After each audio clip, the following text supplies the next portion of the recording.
कि 7 तरह के स्वप्न होते हैं और कौन सा स्वप्न सिद्ध होता है, कौन सा स्वप्न सही होता है और स्वप्न को किसको बताना चाहिए और किस मुहूर्त का स्वप्न कैसा सिद्ध होता है। उसी तरह ब्रह्म वैवर्त पुराण के अंतर्गत श्री कृष्ण जन्म खंड के अंतर्गत 77वें अध्याय में 32वें नंबर श्लोक पर लिख दिया श्री वेद व्यास जी महाराज कि अगर तुम सोए और सोते से ही अगर स्वप्न आ गया वो स्वप्न मान्य नहीं। रात्रि को सोए, रात के समय मध्याह्न में स्वप्न आ गया मान्य होगा, पर वो तुम्हें याद नहीं है, स्मरण नहीं है तब।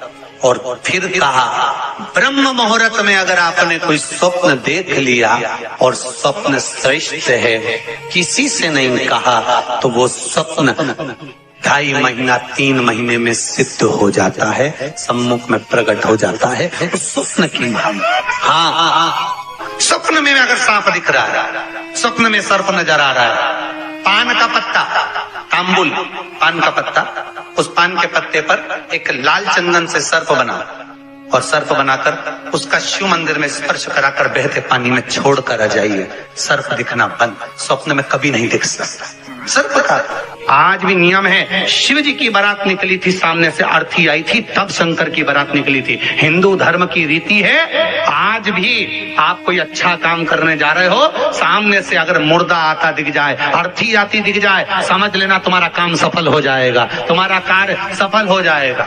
समझ लेना, आज भी नियम है, सामने से मुर्दा आते दिख जाए तो कार्य सफल है। दिन में देखा हुआ स्वप्न कभी सिद्ध नहीं होता। स्वप्न में किसी मरे हुए व्यक्ति को देख लो, समझ लो कि आज कोई अच्छा काम होने वाला है। किसी अपने व्यक्ति को मरा हुआ देख लिया, समझ लेना उम्र बढ़ गई। तो इसका मतलब ये नहीं है कि तुम शमशान के पास घर बना लो। हाँ, तुम्हारा क्या भरोसा, तुम सोचो सीवर वाला महाराज बोला है कि मुर्दे को देखो तो काम सफल होता है। तुमने कहा अपन मकान ही शमशान के पास बनाएंगे, अपन तो प्लाट ही में कर देंगे, तो वहां से रोज आता जाता मुर्दा ही मुर्दा दिखेगा। इनका क्या भरोसा। किसी एक भक्त ने एक प्रश्न लिखकर भेजा था कि हमारे स्वप्न में शंकर जी का शिवलिंग दिखता है तो कैसा होता। हमने कहा इतनी सी बात के लिए तो आपको प्रश्न करने की जरूरत ही नहीं, पुराण को देख लीजिए, ब्रह्म वैवर्त का पुराण उठाइए और उसका श्री कृष्ण जन्म खंड निकाल लीजिए, उसका 77वां अध्याय निकाल लीजिए, 77वें अध्याय का 32वां श्लोक निकाल लीजिए।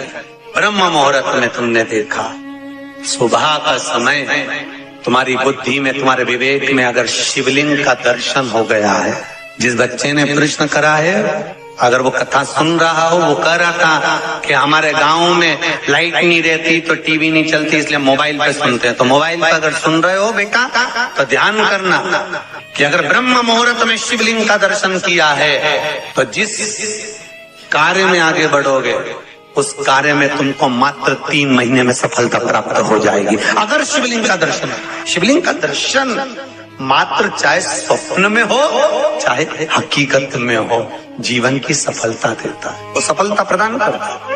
शिवलिंग का दर्शन अगर आप स्वप्न में भी कर रहे हो, शिवलिंग का दर्शन आप अगर हकीकत में भी कर रहे हो, वो आपको फल देगा। नाग नागिन का जोड़ा ही ऐसा होता है, पति जाए तो पत्नी बदला लेती है, पत्नी जाए तो पति बदला लेता है। इसलिए हिंदू धर्म की रीति है, गाड़ी के नीचे हाथ में किसी भी रूप में अगर आपसे सर्प मरा है, सर्प की हत्या हुई है, या आपने किसी के द्वारा सर्प पकड़ा कर छुड़वा भी दिया है, तो निवेदन रहता है चांदी का एक नाग नागिन छोटा सा बनाकर, छोटा सा उसको शक्कर के कलश में रखकर बांध कर शिव मंदिर में रखकर आ जाइए, उसको दे दो शिव बाबा को कि अब हमारी तरफ से हमने हाजिरी लगा दी, हमसे दुख, हमसे गलती हुई, हम क्षमा चाहते हैं।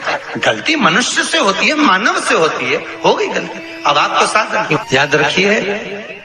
जिनको स्वप्न में सांप दिखते हो, सर्प नजर आते हो, या घर के बाहर या घर के अंदर बार बार सांप आते हो, तो भगवान शंकर की 5 लड़कियों का नाम लेकर पान के पत्ते पर चंदन से 5 सांप बनाकर शंकर भगवान को छुलाकर, जिसको स्वप्न दिखते हैं उसके ऊपर से 21 बार उसार कर बहते हुए पानी में डाल दीजिए, स्वप्न में कभी सांप नहीं नजर आएंगे। जिनको रात में नींद नहीं आती हो, टेबलेट खाकर सोना पड़ता हो, रात भर नींद नहीं आ रही हो, कुछ मत करो, सोने के पहले भगवान शंकर की 5 लड़कियों का नाम 11-11 बार ले लो, पलंग पर जैसी पड़ो वैसी 11-11 बार नाम ले लो, आपको टेबलेट खाने की जरूरत नहीं पड़ेगी। ऐसी नींद आएगी कि सुबह 6 बजे भी उठना बड़ी मुश्किल से उठोगे तब उठना पड़ेगा, ऐसी चक्र नींद आती है। घर में सर्प आ रहा है, आस्तिक मुनि का स्मरण करिए।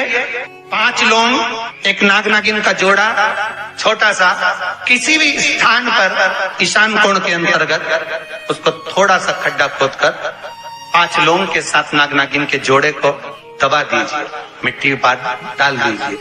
घर में जब नाग नागिन का जोड़ा आप दबाएं तब आस्तिक मुनि का नाम लेकर दबाएं, मां मनसा का नाम लेकर दबाएं, जो नागों की बहन है उस मनसा देवी का स्मरण कर कर उसको डाल दे। आज भी हमारे यहाँ हिंदू धर्म नीति है, जब पहला कालम नए मकान का पहला कालम जब भराता है उसमें तांबे के कलश में नाग नागिन रखकर, कमलगट्टा रखकर, अमरवेल रखकर, थोड़ी सी सरसों रखकर उसका पूजन कर पहले कालम के अंदर जो पहला कालम भराएगा, गड्ढे का पहला जो सरिया रखाता है, कालम भराता है, वास्तु पूजन के हिसाब से उसमें रखा जाता है। और वो तो वो उसके रखने के बाद भी जब मकान का मुहूर्त होता है तो वास्तु पूजन में नाग नागिन का जोड़ा रखाता है, वो भी उस मकान में कहीं ईशान के अंतर्गत उसको दबाया कोई। इसलिए कह देते हैं यहाँ पत्थर मत लगाना, यहाँ टाइल्स मत लगाना। पंडित जी से पूछोगे तो ब्राह्मण बता देगा इस जगह पर टाइल्स ना लगाइए, इस जगह पर पत्थर ना लगाइए, यहाँ पर वो गोला रखा जाएगा, यहाँ पर वो नाग नागिन का जोड़ा रखाएगा वास्तु पूजन के बाद। 4 लोहे की कील, नागफणी की, वास्तु पूजन में चारों मकान में चारों तरफ लगाई जाती है। क्यों लगाते हैं? कि कोई दोष हुआ हो, कोई जीव यहाँ रहता हो, सर्प का निवास हो, अगर मकान बनाने में टूट गया हो, किसी का मन दुखा हो तो वो मन ना दुखे। क्षमा याचना, परम आभूषण है, क्षमा मांग लेना, परम आभूषण। गलती करो तो क्षमा मांगने में देरी ना कर, हो गई गलती हो क्षमा, हम क्षमा मांग। हे शंकर, हे शंभु, हे त्रिकालदर्शी, हे कैलाशी, हे अविनाशी, क्षमा करो गलती। तेरा ही दिया मैंने खाया पिया है, तेरा शुक्रिया।